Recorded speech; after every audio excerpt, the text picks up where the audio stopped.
میرا سوال یہ ہے کہ اگر قرآن مجید کا ایک مرتبہ اصال ثواب کر دیا جائے اور پھر کوئی ہمیں ملے اور اصال ثواب کے لیے قرآن مانگے تو کیا اسی قرآن کو پھر دوبارہ اصال ثواب کیا جا سکتا ہے؟ جو قرآن پاک کے اصال کے متعلق سوال ہے، اور یہ کئی لوگ پوچھتے ہیں کہ اب ایک مرتبہ قرآن پاک پڑھ لیا ہے اور اب اس کا اصال ثواب کیا ہے، تو کیا اس کو بار بار بھی اصال ثواب کر سکتے ہیں؟ لوگ مانگتے ہیں اصال ثواب دیجیے، تو ایک جو پڑھا ہوا تھا اسی کو بار بار دے دینا، یا پھر اسی طریقے سے کسی نے آپ کو اصال ثواب کیا اور یعنی ایک قرآن پاک کا ثواب آپ کو ملا، تو کیا اب اس قرآن پاک کے اصال شدہ ثواب کو بھی آگے اصال کر سکتے ہیں؟ اس کے حوالے سے ارشاد فرمائیں۔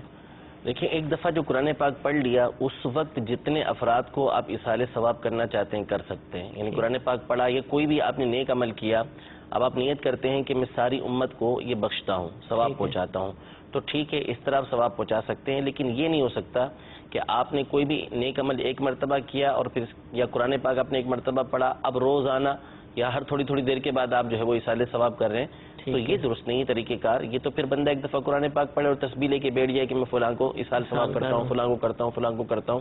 تو اس طرح تو درست نہیں ہوگا۔ تو ایک دفعہ جب آپ نے اصال ثواب کر دیا تو اب بار بار اسی کو اصال ثواب کرنے کی اجازت نہیں ہوگی، ایک ہی مرتبہ میں آپ جتنوں کو چاہیں اصال ثواب کرنا چاہیں کر سکتے ہیں۔ اسی طرح کسی دوسرے نے آپ کو دیا ہے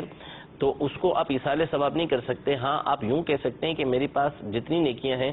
بشرط قبول اللہ تبارک و تعالیٰ نے اس پر جو ثواب عطا فرمایا ہے میں فلاں کو اصال کرتا ہوں یا ساری امت کو اصال ثواب کرتا ہوں، اس میں کوئی حرج نہیں ہے۔ لیکن ایک دفعہ کا پڑھا ہوا قرآن پاک یا ایک دفعہ کا نیک عمل جو آپ نے کر لیا اس کو بار بار آپ اصال نہیں کر سکتے۔ یہاں پہ یہ بھی گزارش کرتا چلوں گا،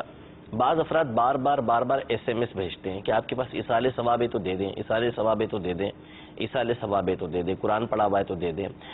اب ان کو بعض اوقات کہہ بھی دیا جانا کہ بھائی ٹھیک ہے ہم خود اصال ثواب کر دیں گے، لیکن پتہ نہیں کوئی دوڑ لگی ہوئی ہے یا کوئی بتانا ہے کسی کو یا پتہ نہیں کیا مسئلہ ہے، نہیں آپ بتا دیں کہ کتنے قرآن پاک آپ نے بخشے، کتنے قرآن پاک آپ بخش رہے ہیں،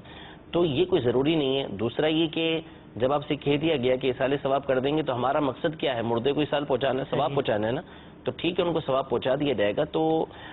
دوسروں کو مجبور نہیں کرنا چاہیے اس حوالے سے کہ بھئی آپ کے پاس جو اصال ثواب ہے وہ کر دیں، اصال ثواب کر دیں، اس سے بعض افراد کو تکلیف ہوتی ہے۔ اب نہیں کریں گے تو سامنے والا ناراض ہوتا ہے کہ ہر دوسرے دن میسج آیا ہوتا ہے کہ اصال ثواب ہو تو کر دیجیے، تو اس طرح نہیں کریں، آپ کہہ دیں، آپ جس کو SMS کریں نا اس کو کہہ دیں کہ بھائی آپ ہمارے فلاں عزیز کا انتقال ہو گیا، ان کو اصال ثواب کر دیں، ہمیں بتا دیں، ہمیں دے دیں، یہ کہنا یہ مناسب نہیں ہے۔